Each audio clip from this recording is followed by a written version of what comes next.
This place, how everyone shows up with a dream. Picture perfect blank canvas. Blue skies, wavy trees, the sun's kiss. Yeah, but the dream often doesn't meet the reality. It's hard to make it here, to achieve here. And most don't. When you do, nothing needs to be said.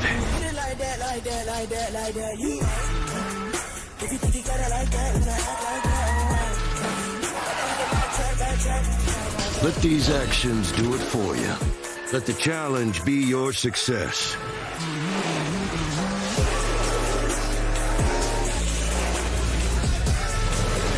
Embrace it. We're racing in California on FS1. So today we are a long way from the Atlantic coast, a long way from the smooth high bank track in Daytona. This is California. The track is old, it's rough, and restarts, they are going to test the will of these drivers. It is race number 2 of the 2022 season, and today it gets real. Hi everyone, welcome to Race Day on FS1. Presented by Coca-Cola Zero Sugar. And one thing's for sure, it's the second week in a row that the weather is perfect. Take a look at that. We got low 70s, zero chance of rain out there in California. Here in our Race Day studios, so happy you could spend some time with us today. I'm Shannon Spake, America's crew chief Larry McReynolds, and the Daytona 500 champ Jamie McMurray, who was in Daytona last Sunday to watch Austin Cindric join the 500 club, something that these guys are a part of. And I know it's tough to top the Daytona 500, but we've seen some craziness out there in California. But Shannon, the Daytona 500 did not let us down. Just the energy and the excitement from green flag to checkered flag, and considering what we saw in practice and qualifying yesterday, I think that excitement snuck in one of those haulers and went out to the West Coast with those race cars. And when I look at the starting lineup, it's going to be 400 miles a day of drivers going forward and drivers going back. Gotta say it. Comers and goers. There you go, Jamie. Practice and qualifying was really interesting as well. We saw so many guys spin out. I don't remember the last time we saw single car wrecks. And the thing that stuck out to me were the caliber of drivers that we see spinning out. Look, champion Chase Elliott, champion Brad Keselowski, Kevin Harvick had an issue, champion Joey Logano. Practice and qualifying, the new car really tested these guys, and I'll be shocked if today we don't see a lot more of the same. Yeah, okay, so that's my question to you, because if that happens with one car on the track, no big deal. That happens with a lot of cars on the track, big deal. We could see a lot of wrecks. What do you expect? Yeah, I mean, we heard the guys really downplay the wind yesterday. The wind was gusting almost 40 miles an hour yesterday. A little bit down today, but I think when we get cars in, dirty air, we also the bumps on the racetrack. There are so many challenges with this track. The amount of tire fall off we see. The guys, they're going to have their hands full today. Yeah, and you look at the last few years of going to Fontana, California, drivers love that apron down there in turns 3 and 4, but you saw Joey Logano, you saw Chase Elliott. Evidently, this car does not like that apron. That could be interesting today. Oh, my goodness. Somebody will try it, though. Without a doubt, someone's going to try it. Going to be the first, albeit. We're going to do some headlines right now, because that's what we do this time of the show. Larry, your headlines are what? Mine is the champ is the star in SoCal. Kyle Larson, he's been kind of quiet. I know we've only run 2 races so far on the second race weekend, qualified 13th, but I guarantee you this track is right in his wheelhouse. He won there in 17. In fact, his first 4 career wins was at 2-mile racetracks, and he loves a track where you have to move it around to hunt the grip, and he'll be high, wide, and handsome some point during this race. High, wide, and handsome. I like that. Mine is going to be Team Penske hat trick. So far this season, Team Penske, it's undefeated. Joey Logano won at the LA Coliseum, and then last weekend, rookie Austin Cindric went on to win the Daytona 500. But can they complete the hat trick this week at California and make it 3 in a row? Based on what I saw in qualifying, I'm feeling pretty good about it right now, Shannon. Pretty good. We don't have to explain hat trick to Shannon. How about this? At least not after rehearsal. Right, after my headline, is RFK A-OK with a question mark. I think we're going to learn a lot about where that program is, not just today, but over the West Coast swing. Obviously, we saw them have some success out there at Daytona, and I think the next 3 weeks we will know if RFK is A-OK. So as the season moves into week number 2, a lot to get you caught up on. For that, we're going to check in with Bob Pockris as we ask, what about Bob? It was a chaotic practice and qualifying session for NASCAR Cup Series drivers Saturday at Fontana. Several drivers involved in incidents. Kevin Harvick into the wall early, and then Ross Chastain a hard crash. Chastain will go to a backup car while Kevin Harvick and everyone else repaired their primaries. Why all the accidents? Drivers are testing the limits of the next-gen car, and also without a lot of rear side force, once these cars start to spin, they're awfully hard to collect. One driver who didn't have an issue in qualifying was Kurt Busch because, well, he didn't get to qualify. His car failed tech 3 times Friday, twice failing the body scan, and then a rear toe issue on the final time through. They'll have to do a pass-through at the start of the race and likely will go 1 lap down. Team Penske and RFK Racing are happy this week that they were not penalized after their wheels were confiscated during Daytona week.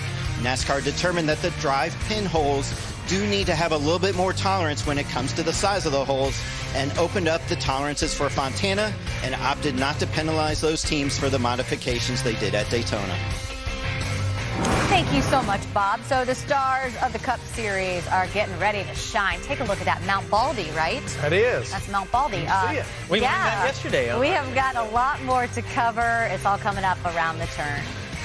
Race day from California continues on FS1. In a city full of stars, you can add a new one as Daytona champ Austin Cindric joins Clint Boyer to discuss the rise to stardom following his wild win last week. And it was 2 years ago that Alex Bowman avoided any LA traffic to exit into victory lane. The showman parks his car with us coming up in a bit. And we'll check back in at the track with Chris, Clint, and Matt Kenseth to see how those dudes' tans are coming along. We're keeping things cool in California here on Race Day.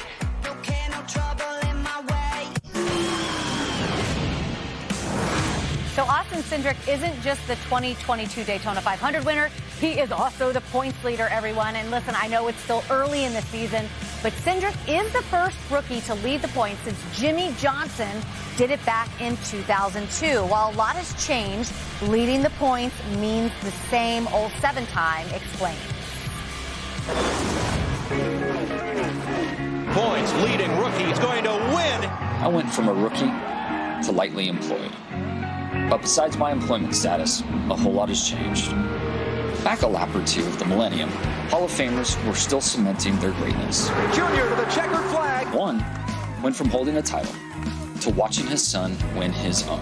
Chase Elliott has done it. Sound the siren. And from all the winners of 2002, only one still has his day job. Besides my rookie style, there were plenty of other notables from 2002. Tom Brady won his first Super Bowl, defeating the current champion Rams. But back then, they were from St. Louis. Speaking of Super Bowls, the song Eminem performed at this year's Super Bowl, you guessed it, that was released in 2002. The highest grossing film was Spider-Man. Happens to be the highest grossing film right now. The World Cup. Wait, that's happening this year too? Well, I can say for certain that the last time the Cup Series point standings was led by a rookie, yours truly. Oh right, I guess he is the points leader. Nice win at Daytona, Austin. So maybe a whole lot hasn't changed in 20 years. Maybe things have just gotten better with age. Listen, I agree with Jimmy Johnson. Things have gotten better with age. Take a look at the 3 of us, and I'm like, that sounded really bad, but take a look at that.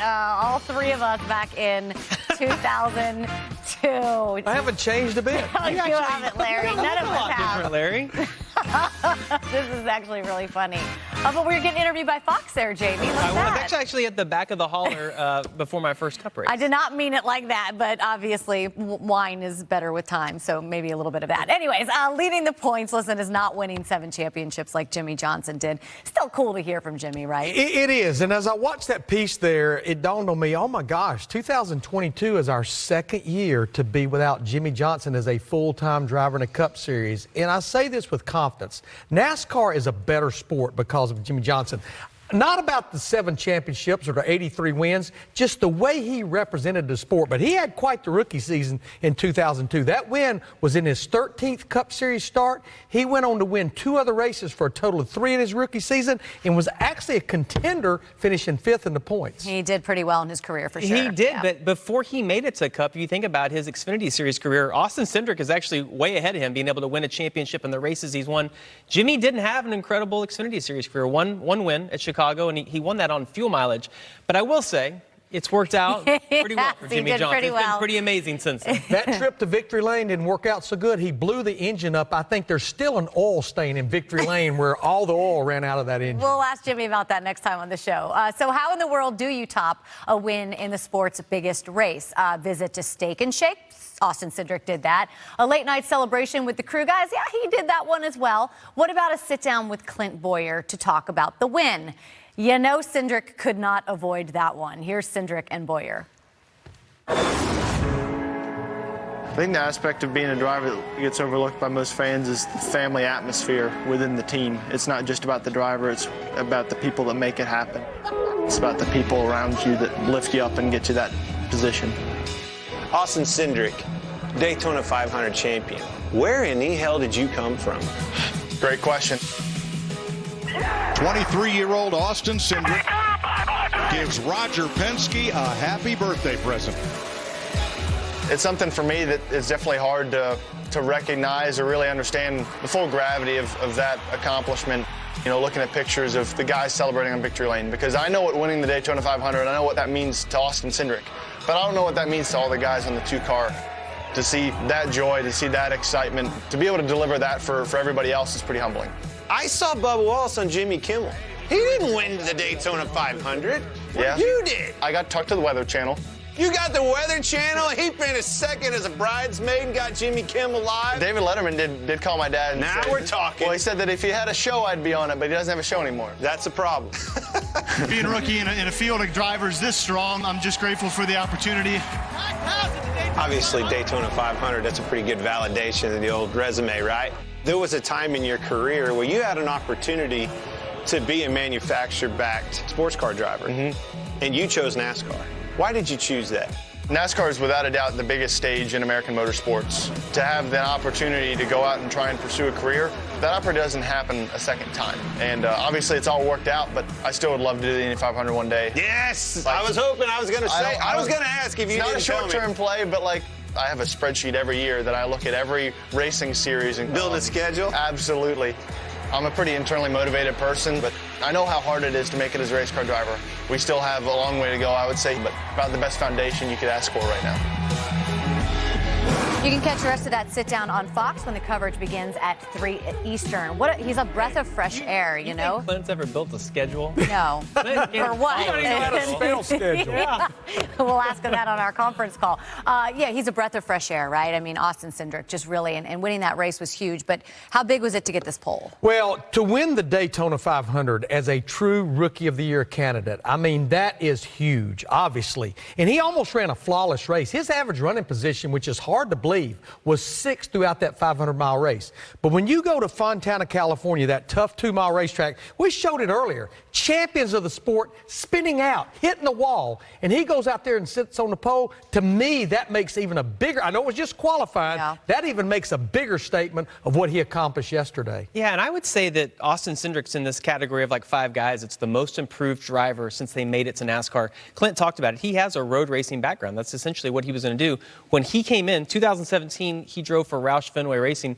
He crashed in 20% of the races. I mean, he couldn't finish a race, but over time, he learned when to race, when not to race, and incredible work ethic. He talked about making a schedule. Everything in his life, I think, is super structured. He's put the time in, and it's been pretty awesome to see the ride that Austin Cindric's been on the last couple of years. As a 23-year-old, his maturity level, I mean, it's off the chart. And when you put him next to Clint Bowyer, it even elevates a whole lot more. I'm still trying to think of Clint spelling schedule. S-K-E.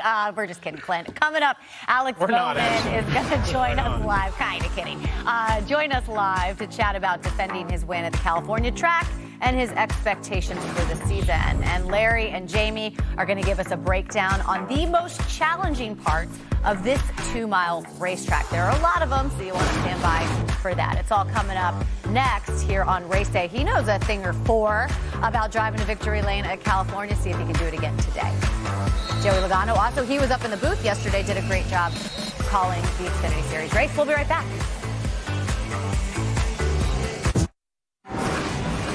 Back here on Race Day, and February is Black History Month, and here at FS1, we've been celebrating a member of the racing community each day. Here's Josh Sims with today's spotlight on Wendell Scott. Black History Month is an annual celebration of achievements by African Americans throughout American history. And here at Fox Sports, we are honored to spotlight the invaluable contributions from our own NASCAR family members. Today, we celebrate Wendell Scott. A motorsports pioneer, Wendell Scott had 495 career starts from 1961 to 1973. Wendell earned 147 top 10s and 20 top 5s in his career and became the first black driver to start the Daytona 500 in 1963. Scott was inducted into the NASCAR Hall of Fame in 2015. Fox Sports is happy to celebrate you and all the other Spotlight members both this month and all year long.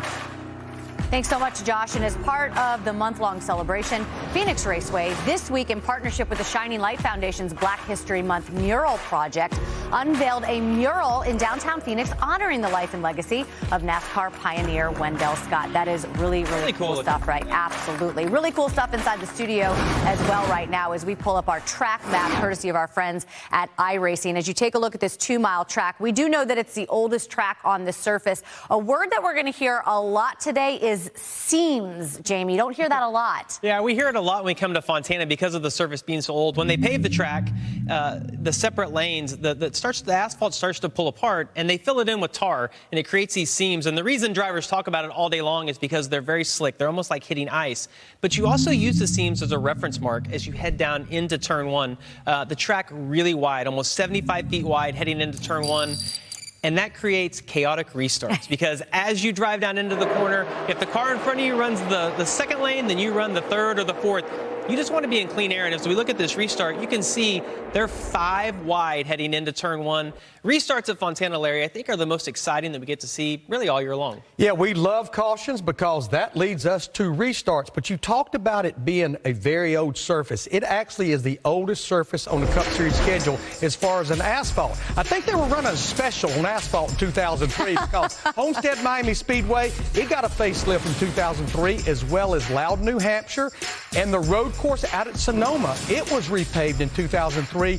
Fontana, California, it was built in 1996. The first race for the Cup Series was 1997. It has had no asphalt that has been laid on it since then. And when you've got that much age on it, it's very rough, it's very abrasive, and it has no grip whatsoever, which is a challenge for the drivers. But just like a highway, the more age, the more bumps you get. And this track was becoming very bumpy at the end of the back straightaway, headed off into Turn 3. So what they did before this race weekend, they went in there for about 500 feet back from Turn 3 with essentially a DOT highway grinder, and they just ground the asphalt. It's not perfectly smooth, Shannon, but it's a lot better than before they did this. Department of Transportation, of course. But I could call a pit stop here, right? 4 tires every time? 4 tires every time. 4 tires. You're going to be busy today. You're also going to be busy tomorrow on Race Hub. We have a full week this week, including another special edition game night on Thursday.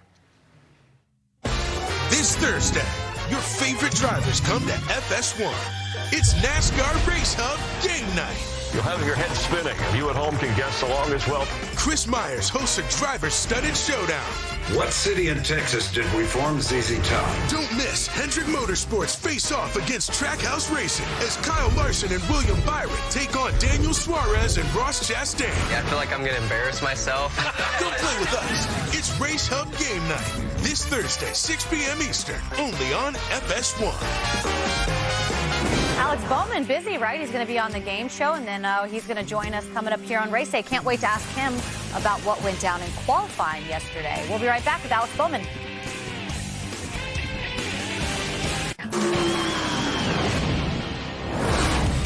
It's ready to race in Southern California.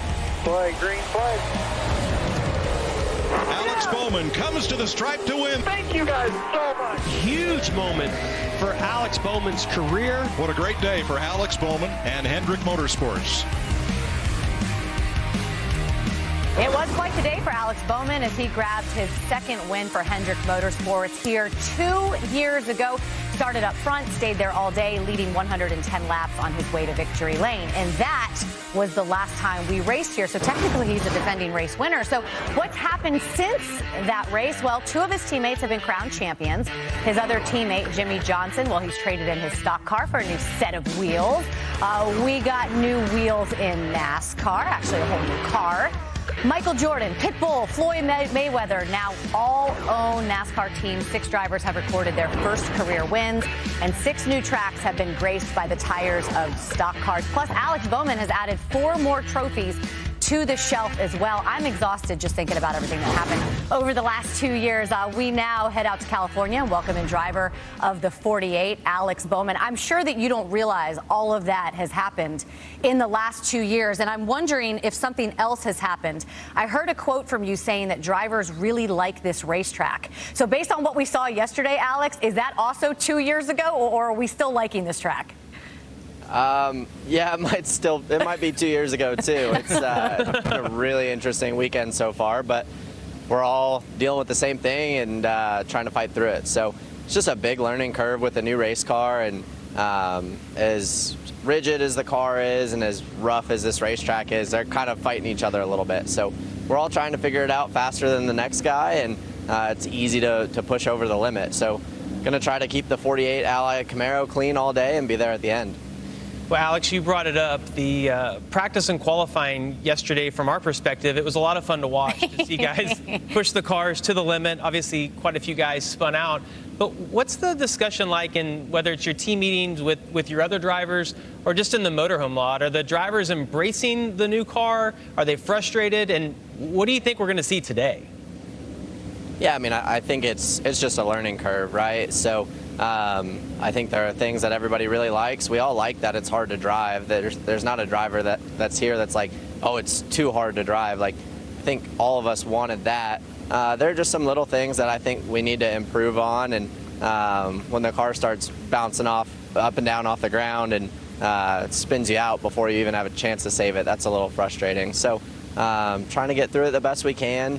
It's just so hard to really find where that limit is in 15 minutes. So like I said, doing the best we can with it, but I think it's going to create a really interesting race. Obviously in the Cup Series, it's been a long time since you've seen really any single car incidents for the most part. So I feel like you're going to see a ton of them today, and hopefully we're not one of them.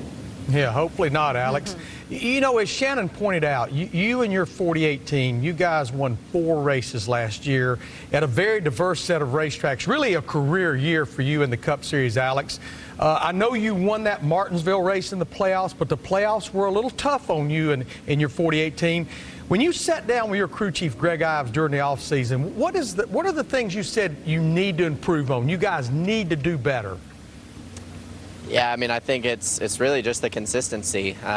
You know, we ended 2020 with a really good playoff run, and I think we ended up like 6th in points and just didn't really have the playoff points we needed going into the playoffs to make the round of 4. But, you know, looking at last year, obviously we had 4 wins, but it's kind of like we won or finished last. So just trying to figure out how to tie the two together and have good consistency and try to make a run at a championship. Obviously, we have the speed, and when there are opportunities to win, we can capitalize, but we need to be able to do that more consistently and more week in, week out.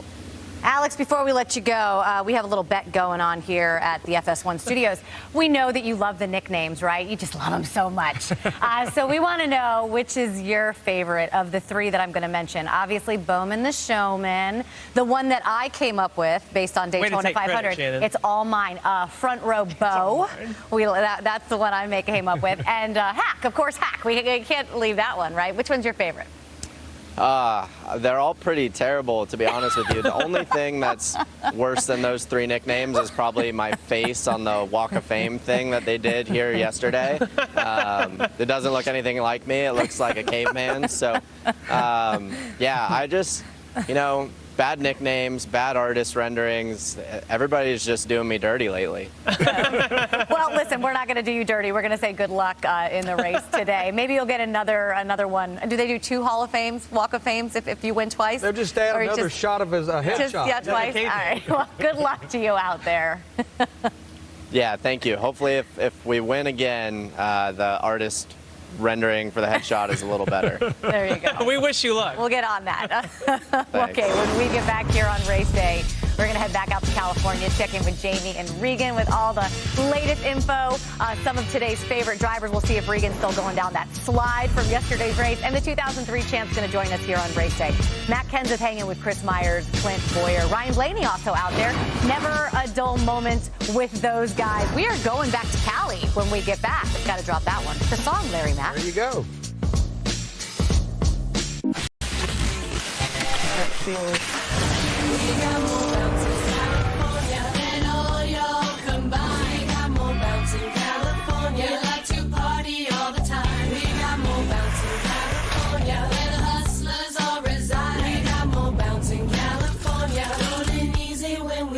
It's rush hour in California. World are all looking to LA, always the first in new directions, cause Cali leads the way. We got more bounce in California than all y'all combined. We got more bounce in California, like to party all the time. We got more bounce in California, where the hustlers all reside. We got more bounce in California, rolling easy when we ride. The sun is shining, Hollywood in the background of this entire race. You're going to see 3 wide all day. This is a true Hollywood happening. It's ready to race in Southern California. Jamie Mack is bouncing right now. He loves that song. Welcome back to Race Day on FS1, presented by Coca-Cola Zero Sugar. Not bouncing to this. Take a look. We got a little breaking news from the racetrack. Kyle Larson has officially added his name to the list that nobody wants to be on, right, like Jamie? The naughty list, it's right? the naughty list. It's the what did you say? Are you kidding me? Well, the way I see it, if we keep adding to it, we'll just be back to the original lineup. They'll just go to the back and we'll start all over again. Of course, these are the drivers that have to go to the back of the field. Ross Chastain for a backup car. All of the other drivers that you see on that list is for unapproved adjustments, modifications to those race cars out in California. And of course, it has been a few years since we've used the term West Coast swing, but it is back. It's back big. For the next 3 weeks, NASCAR heads west. First stop, 50 miles east of Los Angeles, California. And then next week, we're going to make the short trip to Sin City and Las Vegas. Our third and final stop takes us to the desert and Phoenix, where the West Coast swing will wrap up 3 fun races on the left coast. And here's what drivers have to say about kicking off the West Coast swing in Cali. Welcome to Southern California. That place is so slick and so bumpy. So wide, so great to race on. It's a really wore-out racetrack. It's a fun racetrack. It's put on some really, really good races. We haven't been to California in a couple years. I have no idea really what to expect. Possibly be the biggest question mark in the first part of the season. It's going to be really interesting with the new car. With the old car, you would pretty much drive them sideways all day long. No mercy today, boys. Give ourselves a contention, be aggressive all day. The tires fall off, the car's sliding around, but you can also pick and choose which lane you want to run in. We're way by half, no run coming. Still there, clear up. I love running the high side, ripping the fence, so hopefully that line's still good with this new car and we can prevail up there. With the new car, there's still a lot of unknowns. Nobody really knows how extreme the tire wear is going to be. How you run there is a good indicator for how you're going to run the majority of the season. That's probably one of the racetracks that I have a vendetta with, that I have yet to win at. 2 years since we've been there. It was already rough, so it's probably going to be a little rougher than what we expect. So we'll be sliding, bouncing around, and having fun. We see it every year after the Daytona 500. The season starts now. We do every year. Every year, but it's true, right? I mean, the season kind of does start right now. It is, but I thought Kyle Larson said it best in preseason media. They asked him what his expectations were for this year, and he said, get back with me after the West Coast swing, because even though he's a defending champ, you just don't know in the following year who's made the most progress. If you look back to Kevin Harvick, won 9 races in 2020, if you get to the West Coast Swing in 2021, we knew that they were in trouble. So once we get through this, we've got a couple of different tracks, Larry, and you kind of get a balance of where your team, organization, manufacturer is. Yeah, we say it every year, whether we have rule changes, a car changes. Once you get through the West Coast Swing, a very diverse set of racetracks, whether it's a team, an organization, or even a manufacturer, you kind of know where you stack up. I know we didn't go to Fontana, California last year, but once we got through Vegas and Phoenix, it was obvious. The Fords, Stewart-Haas Racing, they definitely had work to do, and I think throw in the fact with this next-gen car, we get through this part of the schedule, we'll know where we stack up with this car. Yeah, I wonder, is that going to change because of the next-gen car? I mean, does that add a new dynamic? Are we really going to have to wait till later in the season to really know where these guys are? Well, I think that we're going to find out in these first 3 races who has it right now. Yeah. And we don't know that yet because it seemed like all different teams, organizations, makes spun out at some point. I don't think anybody had it yesterday. Qualifying yesterday. I don't think we know yet, but once we get through these 3 races, we're going to have a really good idea of who has no what. question. A lot of exciting things to come. And you know what I'm most excited about today? I'm excited to see the guy who's going to be in the booth with Mike and Clint later on the call. That, of course, is Matt Kenseth in the house. Check it out. The 2003 champ is in California with Chris Myers and Clint. Hello, guys.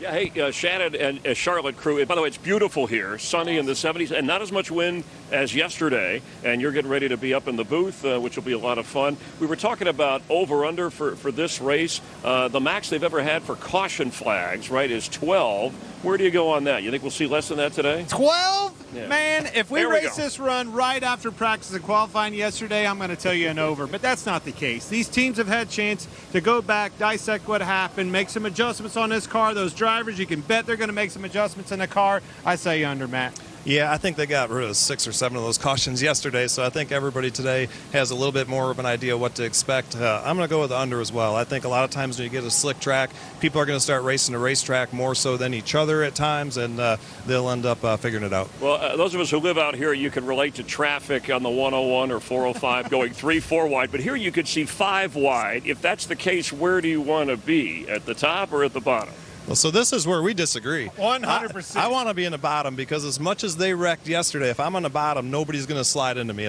They're all going to go up high. Man, that's avoiding a collision, right? You can't worry about a wreck. You got to only worry about yourself. And let me tell you, if they go off in the corner in turn 1 and 2, 5 wide, you better be on the outside. And it better be on the outside on the exit of turn 2. That's where you go. If you run to the bottom, like Matt says, I agree. Shortest way around is the fastest way around. But you come off the exit of turn 2 on the bottom, you're going to be in big trouble. All right, so more of this where they join Mike Joy for the broadcast and coming up on the Fox pre-race show. Matt making his booth debut. And in the booth yesterday on calling the Xfinity race, did a really nice job, along with Joey Logano and Adam Alexander, was Ryan Blaney.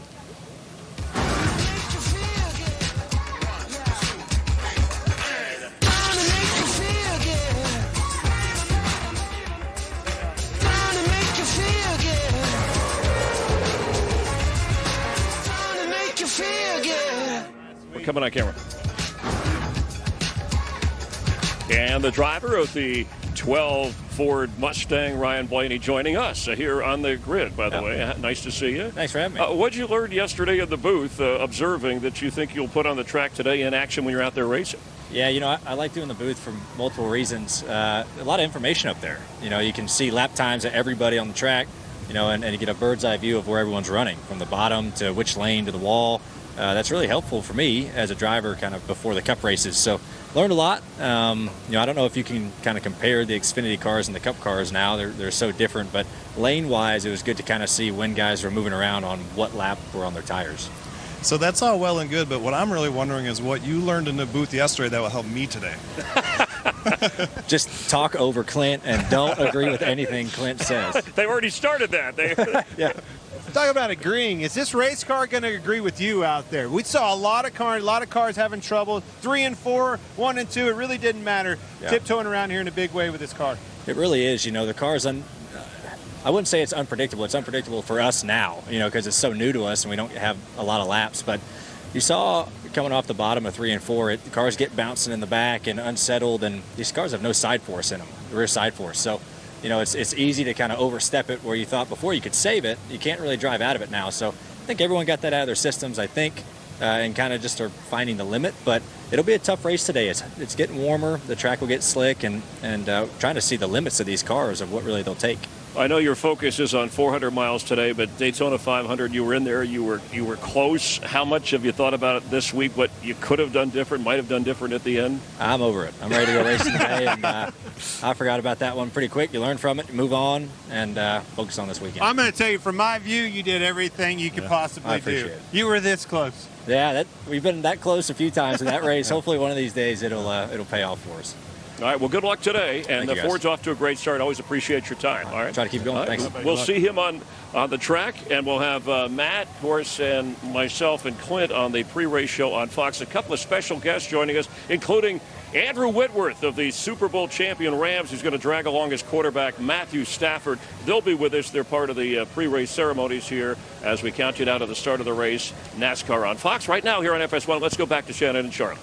Thank you so much, Chris. I want that guy right there in the trenches for me, Andrew Whitworth, of course, winning the Super Bowl. And hey, you get a chance to win something. You can win Clint Boyer's money. Just scan the QR code and download the Fox Bet Super 6 app.